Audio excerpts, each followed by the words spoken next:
ನಿಮ್ಮಿಬ್ಬರದು love ಮ್ಯಾರೇಜಾ arrange ಮ್ಯಾರೇಜಾ? Arrange marriage. Arrange marriage. Okay. First time ಸರ್ನ ನೋಡಿದಾಗ ಸಿನಿಮ್ಯಾಟಿಕ್ ಫೀಲ್ ಇತ್ತಾ ಹೇಗೆ ಅಂತ? ಅಂಥದ್ದೇನಿಲ್ಲ, ದೊಡ್ಡವರು ಅರೇಂಜ್ ಮಾಡಿದರೆ ನಾವು ಹೊಂದ್ಕೊಂಡು ಹೋಗಿದ್ದೀವಿ ಅಷ್ಟೇ. ಓಕೆ. ಲೈಕ್ ಜೀವನದಲ್ಲಿ ಪ್ರತಿ ಹೆಜ್ಜೆಯಲ್ಲೂ ಕೂಡ ಜೊತೆಯಲ್ಲಿರೋದು ಸಪ್ತಪದಿ ತುಳಿದಂತಹ ದಂಪತಿ. ಸೊ ಹಾಗಾಗಿ ಅವರ ಕಷ್ಟಗಳನ್ನು ತುಂಬ ಹತ್ತಿರದಿಂದ ನೋಡಿರ್ತೀರಿ.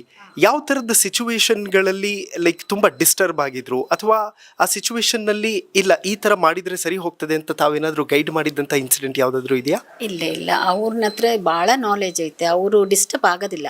ಅವ್ರ ಸಿಚುವೇಶನ್ ಹೆಂಗ್ ಹ್ಯಾಂಡಲ್ ಮಾಡಬೇಕು ಅವ್ರು ಆಲೋಚನೆ ಮಾಡಿ ಸಿಚುವೇಶನ್ ಹ್ಯಾಂಡಲ್ ಮಾಡ್ತಾರೆ. ಅವರು ಪ್ರತಿಯೊಂದು ಸಿಚುವೇಶನ್ನಾಗ ನೀಟಾಗಿ ಹ್ಯಾಂಡಲ್ ಮಾಡ್ಕೊಂತ ಬಂದಾರ ಅವರು. ಅವರು ನಮ್ಮನ್ನೇ ಆಗಲಿ, ಅವ್ರ ತಂದೆ ತಾಯಿನೇ ಆಗಲಿ, ಮಕ್ಕಳನ್ನೇ ಆಗಲಿ, ಫ್ಯಾಮಿಲಿನೇ ಆಗಲಿ ಭಾಳ ಚೆನ್ನಾಗಿ ಹ್ಯಾಂಡಲ್ ಮಾಡ್ಕೊಂಡು ಹೋಗ್ತಾರೆ. ಆ ಜನಗಳ್ನು ಸತ್ತು ಅಷ್ಟೇ ನೀಟಾಗಿ ಹ್ಯಾಂಡಲ್ ಮಾಡ್ತಾರೆ. ಓಕೆ ಸರ್, ಆ್ಯಕ್ಚುಲಿ ಸರ್ ಬಗ್ಗೆ ನಾವು ಮಾತಾಡ್ತಿರುವಾಗ ಹೇಳ್ತಾ ಇದ್ರು ಒಬ್ರು, ಅವ್ರ ತಂದೆ ತಾಯಿ ಮುಂದೆ ತಲೆ ಎತ್ತಿ ಕೂಡ ನಿಲ್ಲಲ್ಲ, ಅಷ್ಟು ಅವ್ರ ಬಗ್ಗೆ ಗೌರವ ಅಂತ. 5 ತಾಸಾಗ್ಲಿ 8 ತಾಸಾಗ್ಲಿ ಹಂಗೆ ನಿಂದಿರ್ತಾರೆ. ಅವ್ರು ಕುಂದ್ರಂಗಿಲ್ಲ. ಅವ್ರ ತಂದೆ ತಾಯಿ ಮಾತು ಒಂದು ಚೂರು ತೆಗೆದಾಕಂಗಿಲ್ಲ. ಅವ್ರ ಮಾತು ಅವ್ರ ಅಪ್ಪ ಹೇಳಿದ್ದು ಅವ್ರ ತಾಯಿ ಹೇಳಿದ್ರು ಅದೇ ಆ ಗೀರು ದಾಟಂಗಿಲ್ಲ. ಹಂಗ ನಾನು ಇದುವರೆ 40 ವರ್ಷ ನನ್ನ ಸಂಸಾರ, ಅದ್ರಾಗ ಅವರು ರಾಮಚಂದ್ರನೇ ಅನ್ಕೊಂತೀನಿ ನಾನಂತ. Okay, super.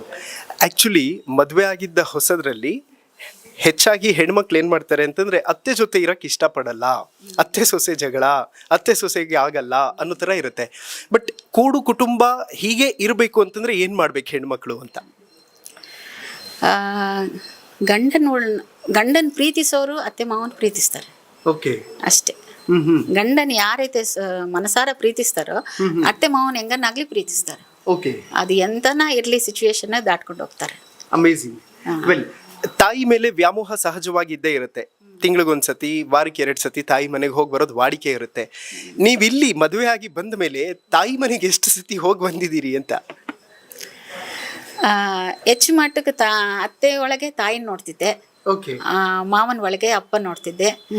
ಅವರು ನಮ್ಮ ಅಪ್ಪ ಅಮ್ಮ ಅದೇ ಹೇಳ್ತಿದ್ರು, ಅತ್ತೆ ಮಾವನೇ ಚೆನ್ನಾಗಿ ನೋಡ್ಕೋಬೇಕು, ಅವರೇ ತಂದೆ ತಾಯಿ ಅಂತಂದು. ಆಕ್ಚುಲಿ ನಮ್ಮಮ್ಮ ಬಂದು ನಮ್ಮ ಮಾವನ ತಂಗಿ, ನಮ್ಮ ಅಣ್ಣನ್ ಫಸ್ಟ್ ನೀನು ಪ್ರಿಫರೆನ್ಸ್ ಮಾಡ್ಬೇಕು, ಇಲ್ಲಿದ್ರೆ ಒಕೆಗೆ ಸಿಟ್ಟಾಗ್ತಿತ್ತು. ಹಂಗ.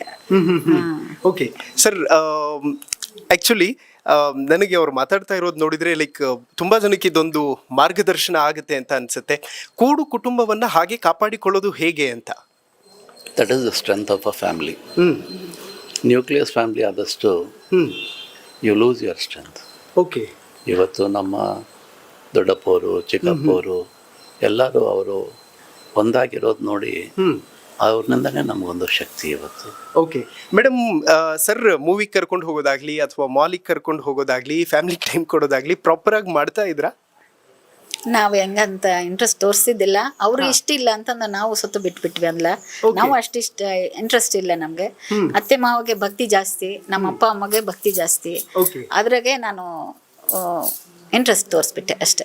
ಓಕೆ, ದೇವ್ರ ಹತ್ರ ಎಷ್ಟು ಪ್ರಾರ್ಥನೆ ಮಾಡ್ಕೊಂಡಿದ್ರಿ ಅಂತ? ಗವಿಯಪ್ಪ ಅವರೇ ಲೈಫಲ್ಲಿ ಬರಲಿ ಅಂತ ಅಂತದೇನಿಲ್ಲ, ಪರಮಾತ್ಮನ ಇಚ್ಛೆನಿಂದ ನಡೆದತ್ತಷ್ಟೇ.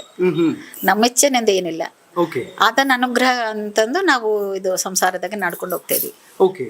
ಅಂದ್ರೆ ಆತ ಪರಮಾತ್ಮ ಕೊಟ್ಟಿದ್ದು, ಆ ಭಗವಂತ ಇಚ್ಛೆ ಇತ್ತು ಈ ಸಂಸಾರ ಹಿಂಗ ನಡ್ಕೊಂಡು ಹೋಗ್ಬೇಕು ಅಂತ. ಅದು ಆತನ ಪಾಲಿಸ್ತಾ ಇದೀವಿ ನಾವು ಅಷ್ಟೇ. ಓಕೆ ಮೇಡಮ್, ಸಹಜವಾಗಿ MLA ಆದರೂ ಅಥವಾ ಕಾರ್ಪೊರೇಟರ್ ಆದರೂ ಕೂಡ ಫಸ್ಟ್ ಮಾಡೋದೇ ಮನೆ ರಿನೋವೇಟ್ ಮಾಡ್ಕೊಳ್ತೀವಿ, ಮನೇನ ಹೀಗೆ ಮಾಡಬೇಕು, ಹಾಗೆ ಮಾಡಬೇಕು, ಮಾಡ್ರನ್ ಆಗಿ ಕಾಣಬೇಕು ಅನ್ನೋಂಥದ್ದು ಇರುತ್ತೆ. ಬಟ್ ಈ ಮನೆಯಲ್ಲಿ ಹಳೆಯ ಕಲ್ಚರನ್ನೇ ಹಾಗೆ ಕಾಪಾಡಿಕೊಂಡು ಬಂದಿದ್ದಾರಲ್ಲ, ಸೊ ಏನು ರೀಸನ್ ಅಂತ ಅನಿಸ್ತದೆ ತಮಗೆ ಅಂತ? ಅಂದರೆ ನಮ್ಮ ಅತ್ತೆ ಮಾವ ಕ್ರಿಯೇಟ್ ಮಾಡಿದ್ದಿದ್ದಲ್ಲ, ಅತ್ತೆ ಮಾವ ಮನೆ ಇದು. ಅತ್ತೆ ಮಾವ ಮನೆ ಅವ್ರ ಇಚ್ಛೆನಿಂದ ನಡಿಬೇಕು, ನಮ್ಮ ಇಚ್ಛೆನಿಂದ ನಡೆಯೋದು ಅವ್ರಿಗೆ ಇರತಕ್ಕನ ಅದು ಹಿಂಗೆ ಇರಬೇಕು. ಮುಂದಕ್ಕೆ ಸೊತ್ತು ಹಂಗೆ ತೋರಿಸ್ಬೇಕು ಮಕ್ಕಳಿಗೆಲ್ಲ. ಯಾಕಂದ್ರೆ ಅವ್ರ ಇಚ್ಛೆನಿಂದ ಕನ್ಸ್ಟ್ರಕ್ಟ್ ಮಾಡಿದ್ದು, ಅವ್ರ ಇಚ್ಛೆನಿಂದ ಡಿಸೈನ್ ಮಾಡಿದ್ದು, ಅವ್ರ ಇಚ್ಛೆನಿಂದ ಪ್ರತಿಯೊಂದಾಗಿದ್ದು, ಅವ್ರ ಇಚ್ಛೆನಿಂದ ನಡಿಬೇಕು ಅಂತ ನಮಗೂ ಆಸೆ ಅಷ್ಟೇ. ಅವ್ರನ್ನು ಬೇಜಾರು ಮಾಡಬಾರ್ದು, ಮನಸ್ಸು ನೋವು ಮಾಡಬಾರ್ದು ಅಂತ.